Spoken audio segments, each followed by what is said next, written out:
అట్లయితే కూటమి ప్రభుత్వ సంవత్సర పరిపాలన రేపు జూన్ 12కి అవ్వబోతుంది. ఎలా అనిపిస్తుంది? కొన్ని వ్యవస్థలు నిర్వీర్యమైనవి అని జగన్ స్థానిక నేతలతో మాట్లాడినప్పుడు చెప్తున్నారు సభా సమావేశాల్లో. అందులో ఫస్ట్ చూసుకుంటే ఏదైతే ఆరోగ్యశ్రీ ఎన్టీఆర్ ఆరోగ్య భరోసా కింద మారిందో అది ఆరోగ్య బీమా కింద కన్వర్ట్ అయ్యింది. రెండోది ఏంటంటే కేంద్రం ఇచ్చే దాంట్లోనే రిజిస్ట్రేషన్ చేసుకోమంటున్నారు. ఎంతవరకు సామాన్యులకు తెలుసు కేంద్రం ఇచ్చేది? కేంద్రం ఇచ్చేది ఎలాగుంటుందో మనకు తెలియదండి. ఆరోగ్యశ్రీని అయితే ఈయన చంద్రబాబు నాయుడు మొత్తం ఆపేశాడు. ఎందుకనంటే ఇప్పుడు రాజీవ్ ఆరోగ్యశ్రీ అని కనిపెట్టింది ఎవరు? వైఎస్ రాజశేఖర రెడ్డి గారు. అదేంటంటే ఈయన పేరు మీద అవదు. ఎవరైనా ఒక మంచి పని చేస్తారనుకోండి, ఆ పనిని ఈ చంద్రబాబు నాయుడు ఏంటంటే నా పేరు మీద అయితేనే బాగుంటుంది, కానీ ఇలాంటి ఆలోచనలు ఆయనకి రావు కదా. ఆయనకు వచ్చేలా ఉంటే పని బాగుంది. ఇప్పుడు ఆరోగ్యశ్రీ ఆపేశాడు. ఎన్ని వేల కోట్లు హాస్పిటల్ అందరికీ అప్పు అంట ఈయన వచ్చిన కానించి. జగన్ ఉన్నంత వరకు తీర్చాడండి. ఈయన మరి ఇచ్చేయలేదు. 108 వాహనాలు కానీ 104 వాహనాలు కానీ ఎక్కడ కనిపించట్లేదు. ఎందుకనంటే ఈయన ఎప్పుడు కూడా గవర్నమెంట్ని సపోర్ట్ చేయడండి, ప్రైవేటీకరణనే సపోర్ట్ చేస్తాడు. ఎందుకనంటే వాళ్ళు ఇచ్చే మరి వీళ్ళకి ఎంత కమిషన్లు ఇస్తారో ఎంత ముట్ట చెప్తారో వాళ్ళకే తెలియాలి. విషయానికి వెళ్తే ఈ ఫ్యామిలీ డాక్టర్ కాన్సెప్ట్ అనేది అప్పట్లో కొంచెం బాగా పాపులర్ అయ్యింది. ఎవరైతే లెగలేని వాళ్ళకి వీళ్ళకి లోకల్ టెస్టులతో పాటు అన్నీ చేసి చెప్పడానికి అప్పుడు కూడా స్టార్ట్ చేయడం జరిగింది. అది కూడా నిర్వీర్యం అయిపోయింది. అది కూడా ఎక్కడ కనపడుతుంది. ఫ్యామిలీ డాక్టర్ అనేది ఈయన జగన్ వచ్చేటప్పుడు అప్పుడు పెట్టాడు. ఏంటంటే కరోనా టైంలోన ఎవరు కూడా ఎవరి దగ్గరికి రాలేదు. అప్పుడు వీలేట్ చేశారంటే కిట్లు పట్టుకొని ఇంటింటికి వెళ్ళి ఎవరికి కరోనా వచ్చింది ఎవరికి ఇది వచ్చింది అని చెప్పేసి ఆయన ఫ్యామిలీ డాక్టర్ పథకాన్ని పెట్టాడు. ఇప్పుడు అవి ఉన్నాయండి? లేవు కదా. అవి అయితే ఇప్పుడు లేవు. ఎవరి దగ్గరికి రావట్లేదు. మనకి ఏదైనా వస్తే ఈ గవర్నమెంట్ హాస్పిటల్కో దగ్గర ఉన్న బాగా డబ్బులు ఉన్న వాళ్ళు అయితే ప్రైవేట్ హాస్పిటల్కి వెళ్తాండ్రు, లేదంటే మిగతా గవర్నమెంట్ హాస్పిటల్కి వెళ్తాండ్రు. అది ఏదన్నా చూసుకున్నట్లయితే ఎలా ఉంది ఈ యొక్క ఆరోగ్య శాఖకు సంబంధించి నెట్వర్క్ హాస్పిటల్ బకాయిలు ఉన్నాయి. అవి అయితే ఎక్కడా తేలలేదు, అందుకే సేవలు ఆపేశారు. ఓ పక్క చూసుకుంటే కేంద్రం ఇచ్చే ఆరోగ్య ఆయుష్మాన్ భారత్ ఎంతమందికి తెలుసు? ఆయుష్మాన్ భారత్ కార్డులు అంటే అందరికీ వస్తున్నాయండి. అందరూ చేయించుకుంటున్నారు. ఈ ఆశా వర్కర్లు వెళ్ళి చేయించుకుంటున్నారు బాగానే ఉంది. కానండి ఇప్పుడు మిమ్స్ ఎయిమ్స్ హాస్పిటల్ ఉన్నాయి. హాస్పిటల్కి వెళ్తే వీళ్ళు అంటున్నారంటే వీళ్ళు 5 లక్షల వరకు ట్రీట్మెంట్ ఫ్రీ అని చెప్పేసి ఆయుష్మాన్ భారత్ కార్డులో చూపిస్తాను. కానీ అక్కడికి వెళ్ళిన తర్వాత డబ్బులు కడితే కానీ ట్రీట్మెంట్ చేయట్లేదు. ఫ్రీ ఆఫ్ కాస్ట్ అయితే ఏం కాదు. అక్కడికి వెళ్ళిన తర్వాత డబ్బులు మెడికల్కి ఎంత అయితే అంత ఇవ్వాల్సిందే. కేంద్రం ఏంటంటుందంటే 5 లక్షలు. ఇప్పుడు ఆన్లైన్లో కొడితే ఆయుష్మాన్ భారత్ కార్డు ఒక సంవత్సరానికి 5 లక్షలని చూపిస్తుంది. కానీ అదేం కాదు. మొన్న నాకు తెలిసిన ఒక ఫ్రెండు మిమ్స్లో ఎయిమ్సా మంగళగిరి హాస్పిటల్కి వెళ్తే వాళ్ళకేమో ₹1,00,000 ఎంతో అయిందంట. గుండె తాలూకు ఏదో అదే ₹1,00,000 అయిందంటే మాకేం తగ్గించలేదండి అని అంటున్నారు. చూసుకుంటే అలా మళ్ళీ రేషన్కి సంబంధించి పాత పద్ధతి అవలంబిస్తామంటే ఈ ప్రభుత్వం ఏంటి? ఒక పక్క చూసుకుంటేనేమో పవన్ కళ్యాణ్ గారు పక్కదారి పడుతుంది, రేషన్ సంబంధించిన బియ్యం కానీ అంటున్నారు. నాదెండ్ల మనోహర్ గారు అదే అన్నారు. జూన్ 1 నుంచి మళ్ళీ రేషన్ డిపోల్లోనే తీసుకోవాలంట. ఎలాగ మరి లెగలేని వాళ్ళ పరిస్థితి ఏంటి? వికలాంగులు ఉన్నారు, ముసలి ముతగా ఉన్నారు, వీళ్ళ పరిస్థితి వీళ్ళందరూ ఆలోచించేది ఏంటంటే పేదవాడు బతకాలని ఎవరు ఆలోచించట్లేదండి. ఎప్పుడు కూడాను ధనవంతుడిలాగా ఉండాలి, మిగతా పేదవాళ్ళందరూ కూడా శంకనాకి పోవాలి. వాళ్ళు ఎలా పోయినా కూడాను ఇది అవసరం లేదు. వాళ్ళ ఉద్దేశం ఏంటంటే పెద్దలే బతకాలి. అంటే ఇప్పుడు డబ్బున్నోడే బతకాలి, డబ్బు లేనోడు వాళ్ళు ఎలా పోయినా పర్లేదు. ఇప్పుడు వీళ్ళు మార్కెట్లో వ్యాపారం చేసుకుంటున్నారు, రోడ్డు మీదకి వచ్చి వ్యాపారం చేసుకుంటున్నారు.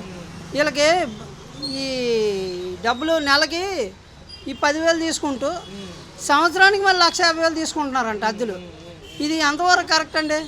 ఇప్పుడు నెలకు 10,000 మళ్ళీ ప్లస్ సంవత్సరానికి అదే 2.5 లక్షలు తీసుకుంటున్నారంట. 10,000 మళ్ళీ తీసుకొని మళ్ళీ 2.5 లక్షలు మళ్ళీ సంవత్సరానికి. వీళ్ళు పేదవాళ్ళు అనుకున్నారా, లేకపోతే ఈ డబ్బులు తాలూకా మరి వీళ్ళు ఏం చేద్దామని వీళ్ళ ఉద్దేశం? కూటమి ప్రభుత్వం వచ్చిన తర్వాత ఫస్ట్ తీసేసింది వాలంటీర్ వ్యవస్థనన్న. ఇప్పుడు వాళ్ళు లేకపోవడం వల్ల అనేక ఇబ్బందులు అవుతున్నాయి. రేషన్ కార్డులు మొదలుపెట్టినా పారదర్శకత్వం లేదు ఎక్కడా కూడా. గతంలో ఏంటంటే ఏదైనా మ్యాపింగ్ పెట్టాలన్నా వీటికి వాలంటీర్స్ ఉండేవాళ్ళు. ఆ వ్యవస్థ నిర్వీర్యం అయిపోయింది. ఇప్పుడు ఎలా చూడాలి మరి? అప్పుడులోనే క్యాస్ట్ సర్టిఫికేట్ పెట్టుకోవాలంటే వాలంటీర్ దగ్గరికి వచ్చి మాకు క్యాస్ట్ సర్టిఫికేట్ కావాలని అంటే సరే మా యాప్లో పెడతాం, మీకు మీరు ₹10 ₹20 కట్టండి, మేము తెచ్చేస్తామని అనేవారు. ఇప్పుడు వీళ్ళు ఏంటంటే లోకేష్ రీసెంట్గా వాట్సాప్ గవర్నెన్స్ అని స్టార్ట్ చేశాడు. ఏదైనా పెడదామని అంటే దానికి సంబంధించిన వివరాలు లేవు. 200 సేవలు అని అన్నారు కానీ ఆ సేవలు కనిపించట్లేదు. వీళ్ళు ఏంటంటే రేషన్ కార్డులు ఇప్పుడు పెట్టుకోవాలని అంటే సచివాలయంకి వెళ్ళి మాకు కొత్త రేషన్ కార్డు కావాలని అంటే ఇప్పుడు ఈ రేషన్ కార్డు మీకు అవదు అని చెప్తున్నారండి. నాకు మా ఫ్రెండ్ ఫోన్ చేశాడు, ఎవరో ఇలా ఉందో ఏటి పరిస్థితి అని అంటే, ఏం లేదురా నేను ఒక వాట్సాప్ నెంబర్ ఇస్తాను, ఆ నెంబర్కి పెట్టినా సరిపోద్దని అన్నాను. అలా చూసుకున్నట్లయితే జగన్మోహన్ రెడ్డి గారి హయాంలో వచ్చిన తర్వాత సంవత్సర పాలన బాగుందా, ఇప్పుడు కూటమి ప్రభుత్వం వచ్చిన తర్వాత రేపు ఈ జూన్ 12కి సంవత్సర పాలన బాగుందంట? ఇప్పుడు ఈ ప్రభుత్వం వచ్చిన ఇప్పుడు వాళ్ళు చేసేది ఏటి ఉందండి, అమలు చేసేదానికి. ఇప్పుడు ఉదాహరణకండి నేనుండి ఇంతకుముందేమో నాకు ఒక ఆయన జగన్ ప్రభుత్వంలో నేను ఒక ఫోటో స్టూడియో, నాది ఫోటో స్టూడియో. జగన్ హయాంలోన ఒక ఆయనకి అనమాట మేసర్ ఉన్నారు, భవానీ స్కూల్ మేసర్ అని. వాళ్ళ కొడుక్కి మ్యారేజ్ తీస్తే వాళ్ళ కొడుకు కోడలు ఇడిపోయారని నేను డబ్బులు ఇవ్వనని సార్. నేను అప్పుడు జగన్మోహన్ రెడ్డి గారు స్పందన అనే కార్యక్రమంలో పెట్టారు. పెడితే ఒక నెల రోజుల్లో వాళ్ళ ఫోటోల ఆల్బమ్లు ఇస్తే డబ్బులు ఇస్తామని అన్నారని ఫోటో ఆల్బమ్లు ఇచ్చేసాను. నా డబ్బులు నాకు 40,000 ఇచ్చేసారు. మొన్న రీసెంట్గా మన నవంబర్లోన ఒకడేమో నాకు బ్యాంక్ డబ్బులు కట్టాలి, 1,10,000 కట్టాలి. 1,10,000 కట్టాలంటే వాడు అన్నాడు, నీ దగ్గర ఉన్న 50,000 ఇవ్వు, నేను 60,000 కలిపిస్తాను అన్నాను. ఇచ్చాను. ఇస్తే ఒక నవంబర్లో ఇచ్చాను. డిసెంబర్ అయిపోయింది, జనవరి అయిపోయింది. జనవరిలో వెళ్ళి పోలీస్ కంప్లైంట్ ఇచ్చాను. పోలీస్ కంప్లైంట్ ఇచ్చి ఇప్పుడు వరకు అది తేలలేదు. ఆడేటంటున్నాడు, మొన్న రీసెంట్గా పోలీసుల చేత ఫోన్ చేయించాను. ఏటనంటే నా దగ్గర డబ్బులు ఉన్నాయి కానీ నేను ఇవ్వనండి, మీ ఇష్టం వచ్చిన పని చేసుకున్నాను. పోలీసులు కూడా చేతులు ఎత్తేసారు. వాళ్ళు ఇవ్వనంటే మేము చేస్తాం, మీరు కోర్టుకి వెళ్ళి కంప్లైంట్ ఇచ్చుకున్నాం. అంటే ఏ ప్రభుత్వం బాగున్నట్టు? జగన్ ప్రభుత్వమే బాగుంది. ఇప్పుడు వీళ్ళేం ప్రభుత్వంలో చేస్తాం. అది ఏదైనా నిబద్ధతగా చేయగలిగిన నాయకుడు నిబద్ధతగా ఎవరంటే? అవును, దమ్మున నాయకుడు ఎవరన్నా జగన్ అండి. వీళ్ళకి దమ్ముందా లేదో ఆలా విజ్ఞతగా వదిలేస్తున్నాం. సార్ ఈయన కూడా 2.0లో కార్యకర్తలకు అన్యాయం జరగదు, ఖచ్చితంగా నేను వెండుదండుల్లో ఉంటాను, కేసులు పెట్టినా ఏం పడినా పడతాము, మాకు టైం వచ్చింది, మేము సినిమా చూపిస్తామని జగన్ గారు అంటున్నారు. ఎలా? అయితే సినిమా వీళ్ళు మాత్రం చూడాల్సిందే. ఇప్పుడు మాలాంటి కార్యకర్తలకో లేకపోతే ఇంకెవరెవరికో చూపిస్తే ప్రస్తుతాన్ని మనం చూసేస్తాం, తర్వాత ఇలా చూడాల్సిందే. ఇలా సినిమా ఎలాగుంటుంది అనేది వాళ్ళకే వదిలేస్తాం. సార్ రుచిరీత్యా ఏం చేస్తుంటారు? ప్రజలు కోరుకునేదే నడుస్తుంది గవర్నమెంట్. ఇప్పుడు బ్రహ్మాండంగా ఉంది సదుపాయం అందరికీ, తిన్నబోతులకి తాగబోతులకి అందరికీ అవకాశం, వ్యాపారస్తులకి రోడ్డు మీద తిరిగే వాళ్ళకి ప్రతి వాళ్ళు 190% సంతోషిస్తున్నారు. పోయిన నెల పరిపాలనలో 100% ఏడిశారు, నరకమాన బిగించారు. బ్రాందీ షాపులు చుట్టూ తిరిగేవాళ్ళు, పోయిన్స్ కాడ పందాల కార్డులకు నుంచుండేవాళ్ళు. ఈ జనాభాను చూసి నా గొడ్డలు బ్రాందీ షాపుల్లో ఎలా నుంచున్నారు చూడు, ఇంట్లో ఏదో చిన్న పని చెప్తే చేసేవాళ్ళు సిజరీళ్ళు, నా గొడ్డలు చూడు లైన్లు ఎలా నుంచున్నారని ఆడవాళ్ళు తిట్టుకుంటూ వెళ్ళేవాళ్ళు. ఆ దరిద్రం ఇప్పుడు మనకు వదిలింది. బాగుందండి పరిపాలన. మహానాడు సభలు కూడా జరగబోతున్నాయి, అదైతే కడప జిల్లాలో మినీ మహానాడులు కూడా నియోజకవర్గ వారీలుగా జరుగుతున్నాయి. ఎలా అనిపిస్తుంది? మహానాడికి కానీ దేని కానీ అనేది మంచి స్పందన ఉందండి. ప్రజల గుండెల్లో దూరిపోయాడండి చంద్రబాబు నాయుడు. ఇప్పుడు ఇన్నాళ్ళు నూటికి సందుకి 3-4 అడుక్కునే వాళ్ళు ఉండేవాళ్ళు, పేదవాళ్ళు ఆకలితో పడుకుండేవాడు. 5 రూపాయలు 3 పూటలు 15 రూపాయలు ఎలాగైనా సంపాదించుకున్నా 3 పూటలు అన్నం తింటున్నాడు. నాకేంటని తొడగొట్టు నిద్రపోతున్నాడు. పోయిన గవర్నమెంట్లో తిండి లేక ఆకలితో అల్లాడిపోయి చాలామంది చచ్చిపోయారు. జగన్మోహన్ రెడ్డి గారు కొన్ని వ్యాఖ్యలు చేస్తున్నారు, మేము కూడా సినిమా చూపిస్తాం, మమ్మల్ని ఇబ్బంది పెట్టేవాళ్ళు 7 సముద్రాల అవతల ఉన్నా మేము తీసుకొచ్చి వదిలిపెట్టమంటున్నారు. నిజమేనా? వాళ్ళకి జన్మంలో మళ్ళీ అవకాశం లేదు కదండి, మళ్ళీ ఇస్తారనుకున్నా ప్రజలు. మళ్ళీ జగన్మోహన్ రెడ్డి ఒక్క ఛాన్స్ అడిగాడు, ఇచ్చారు. అది వినియోగించుకోలేక ప్రజలతో చెలగాటం ఆడుకున్నాడు.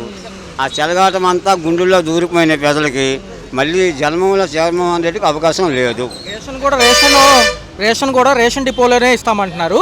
ఏదైతే పక్కదారి పట్టుకుండా ఉంటుంది వ్యానుల ద్వారా తరలించేవాళ్ళు కదా, ఇంతవరకు డోర్ డెలివరీ అనేవాళ్ళు, అది తీసేస్తామంటున్నారు. జూన్ 1 నుంచి రేషన్ డిపోలోనే తీసుకోవాలి. చాలా మంచిదండి. ఇప్పుడు వ్యాన్ ఉంది, వ్యాన్కి 4 మనుషులు, ఉద్యోగాలు జీతాలు అంతా 27,000 మెయింటెనెన్స్కి ఇస్తున్నారంట. వ్యాన్కి కానివ్వండి, మనుషులకు కానివ్వండి, వీటిలన్నీ తెచ్చేవాళ్ళు. ఇప్పుడు రేషన్ కార్డు డిపోల్లో పెట్టుకుంటే ఏ ఖర్చు ఉండదు కదండి గవర్నమెంట్కి. అది ఎవరు తినేది? వ్యాన్లు వెళ్ళటము, వాళ్ళకి జీతము, వీళ్ళకి జీతము, పంచుర్లు, ఆయిలు, ఏమండి అది గవర్నమెంట్కైనా లాసు, అది మన మీద పడుతుంది కదా. అదే రేషన్ డిపో అయితే ఆడు అద్దె కట్టుకుంటాడు, ఆ నాన్న పెద్దలకు చూసుకుంటాడు. ఇదే అంశంలో పవన్ కళ్యాణ్ గారు 16,000 కోట్లు పక్కదారి పట్టాయి పీడీఎస్ బియ్యం గురించి చెప్పారు. ఎవరు పెట్టారంట? ఇదే పాత ప్రభుత్వంలో జరిగిన అవకతవకలు. అసలు పవన్ కళ్యాణ్ గారి వల్ల ఇంత మంచిగా జరుగుతుంది. మన రాష్ట్రం ఇప్పుడు పరిపాలిస్తుంది. ఏం అవకతవకలు పడినా ఆయన ఊరుకోడు. ఏం అవకతవకలు పడినా ఆయన ఊరుకోడు. నీతిపరుడు. రాష్ట్రం నడుస్తుంది ఆయనే. రేపు నిన్ను టీడీపీ గవర్నమెంట్ రావడానికి కూడా కారణం ఆయనే. పోరాడాడు, ప్రాణాలు తెగించాడు, ఎదిరించాడు. ఆ దమ్ము చంద్రబాబు నాయుడికి లేకపోయింది. ఈయన కూడా మొండిఘాటమే. డి అంటే డి అనే నాయకుడే. అలాంటి నాయకుడు మనకు రావాలి. కానీ ఇంకో 10 సంవత్సరాలు చంద్రబాబు నాయుడు పరిపాలించాక తర్వాత పవన్కి ఇద్దాం అవకాశం. సార్ జనరల్గా ఏం చేస్తుంటారు వృత్తిరీత్యా? Retired employee. చూసుకున్నట్లయితే సార్ ప్రభుత్వాలు వచ్చి సంవత్సర పాలన అవుతుంది జూన్ 12కి. అయితే ఏమంటున్నారు అంటే కొంచెం వృధా ఖర్చులు కానివ్వండి, మిగతా ఏవైతే గతంలో చేసినవి కొన్ని తగ్గించుకుంటే బాగుంటుందని చెప్పి రేషన్ బియ్యాన్ని వ్యాన్ డెలివరీ ద్వారా కాకోకుండా ఇప్పుడు వరకు జరిగిన విధానంలో కాకోకుండా పాత పద్ధతిలో డిపోల్లోనే ఇస్తామంటున్నారు. ఎలా అనిపిస్తుంది? అది అంతకుముందు ఇచ్చిందే కదండి, సక్సెస్ అయింది, ప్రజలు అలవాటు పడ్డారు. దానివల్ల ప్రభుత్వానికి అనవసర ఖర్చులు తగ్గుతాయి. అందువల్ల ఇబ్బంది ఏం లేదు. రేషన్ బియ్యం ద్వారా చెయ్యొచ్చు. నా అభిప్రాయం మాత్రం మంచిదే. పవన్ కళ్యాణ్ గారు కూడా చెప్పారు సార్ 16,000 కోట్లు పీడీఎస్ రైస్ వల్ల పక్కదారి పట్టాయి. సో దానివల్ల మేమన్నీ కూడా ఇవన్నీ సమపాలనలో చేద్దాం అనుకుంటున్నాం అంటున్నారు. ఒకవేళ ఇబ్బంది అవుతుందా ముసలి వాళ్ళకి, వికలాంగులు ఎవరు? అంతకుముందు చేశారు కదండి, అప్పుడు లేని ఇబ్బంది ఇప్పుడేం వస్తుంది చెప్పండి. అంతకుముందు గత 20 సంవత్సరాలు చేస్తూనే ఉన్నారు. ఇవాళ ఇబ్బంది ఏమి ఉండదు. ఇబ్బంది ఉన్నా తప్పదు. ఎందుకంటే ఖర్చులు అమితంగా అప్పులు చేసి వెళ్ళారు. దాని వడ్డీలు కట్టాలి ఇప్పుడు. మరి అవన్నీ కట్టుకోవాలంటే మరి ఈ పొదుపు పద్ధతులు అవసరం. అదండి ప్రభుత్వాలు 1 ఇయర్ పాలనకు సంబంధించి 4 పథకాలు ఒకేసారి ఇస్తానంటుంది. తల్లికి వందనం ఒకటి, ఒంటరి మహిళలు, వితంతు మనుషుల పెన్షన్లు, దాంతోపాటు ఏంటి అంటే కనుక మిగతా సెక్షన్లు కూడా ఉన్నాయి సార్. మహిళలకు ఉచిత బస్సు గతంలో అన్నారు, ఈ ఆగస్టుకు అవుతుంది అంటున్నారు. ఎలా ఉంది? ఎలా తప్పదండి. ఎందుకంటే ఒక్కొక్కసారి కొన్ని పథకాలు లేట్ అవుతాయి.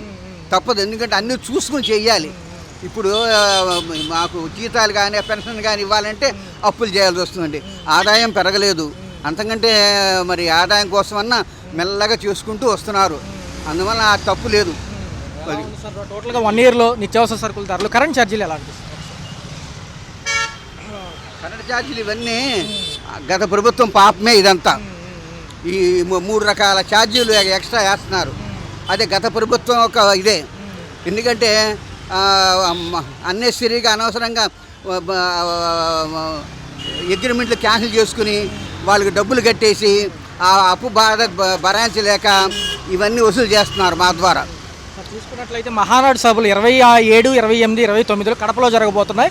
క్యాడర్ మొత్తం బాగా ఉత్సాహంగా ఉంది. ఈసారి జూనియర్ ఎన్టీఆర్ కూడా ఆహ్వానం అందింది. ఆయన కూడా వస్తారని ఊహాగానం వినిపిస్తుంది. అలా అనిపిస్తుంది.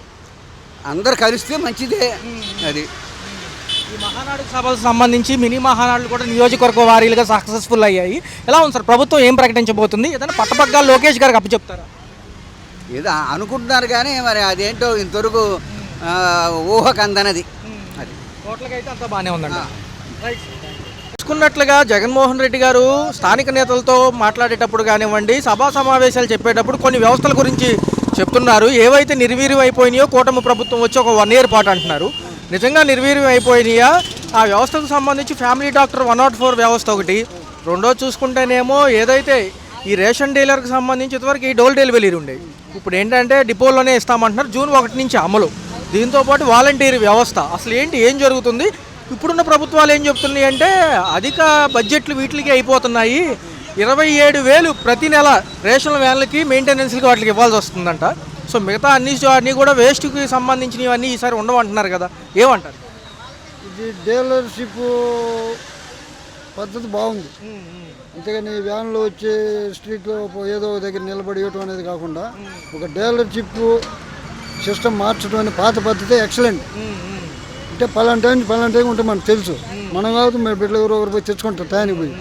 అంతేగాని ఈ వ్యాను మేము బజార్లో పంపిస్తున్నాం అది చేయటం ఫస్ట్ సరైన పద్ధతి కాదు. కొంతమంది దాన్ని ఏకీపించే వాళ్ళు ఉంటారేమో. అది నాకైతే పూర్తి వ్యతిరేకం. డీలర్షిప్పే బెటర్. జగన్మోహన్ రెడ్డి గారు దిగిపోయే సమయంలో ఫ్యామిలీ ట్రాక్టర్ కాన్సెప్ట్ పెట్టారు ఒక 6 నెలల ముందు 8 నెలల ముందు స్టార్టింగ్. అది కూడా ఏంటంటే లెగలేని వాళ్ళకి ఇంటింటికి వెళ్ళి హెల్త్ చెకప్లు అని చెప్పి పెట్టారు, కానీ అదంతా సక్సెస్ఫుల్ అవ్వలేదు. అప్పుడు అది కూడా పక్కన పెట్టడం జరిగింది ప్రభుత్వాలు. ఏదైనా ప్రభుత్వ హాస్పిటల్ ఉన్నాయి కాబట్టి చూపించుకుంటారులే అని వాళ్ళ ఉద్దేశం. లేకపోతే వీళ్ళు ఉన్నారు కదా, ఏఎన్ఎం వర్కర్స్ ఉన్నారు, వాళ్ళు ఏదన్నా ఇస్తారు కాబట్టి దీని గురించి ఎలా ఉంది? అది కూడా అంత అది కొంతవరకు 104 అనేది ఉంటే మంచిదే. ఎక్కడ ఏం జరిగినా వ్యాన్ అడ్మిట్ చేస్తారు, జరిగిపోతుంది. వీళ్ళు చెప్పే పద్ధతి ఇది కూడా బెటర్. రెండిట్లో 104 ఉంటేనే మంచిది. 104 ఉంటే చూసుకుంటే వాలంటీర్ వ్యవస్థ సంవత్సర పాలన కూటమి దగ్గరగా ఉంది, ఇది కూడా నిర్వీర్యం అయిపోయింది అన్నారు మొన్న. ఎలా అనిపిస్తుంది? బాబు వాలంటీర్ వ్యవస్థ అంటే వాళ్ళని పెట్టినప్పుడు వీళ్ళందరూ వేస్ట్. ఆర్డీఓ రేషన్ వాళ్ళు ఉన్నప్పుడు వీళ్ళందరూ పని తగ్గించినట్టు కదా. వీళ్ళు ఒక ఎంప్లాయీగా ఉండి జీతం తీసుకుని పని చేస్తున్నాం. వాళ్ళని యూజ్ చేసుకుని వాలంటీర్ ఒక దేశం వచ్చి వాళ్ళకి అనుకూలమైన వ్యవస్థ అది. వాస్తవం చెప్పాలంటే పార్టీకి అనుకూలమైన ఏజెంట్లా పనిచేసే వాళ్ళు.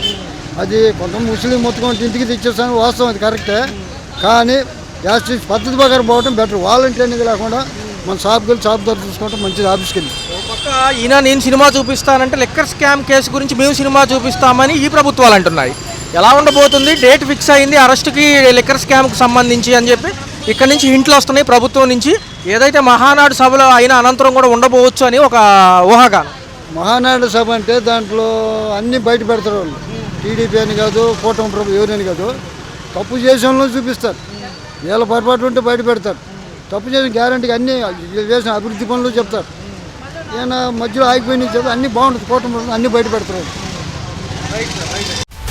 హలో, తెలుగు రాజ్యం ఛానల్ చూస్తున్నారా?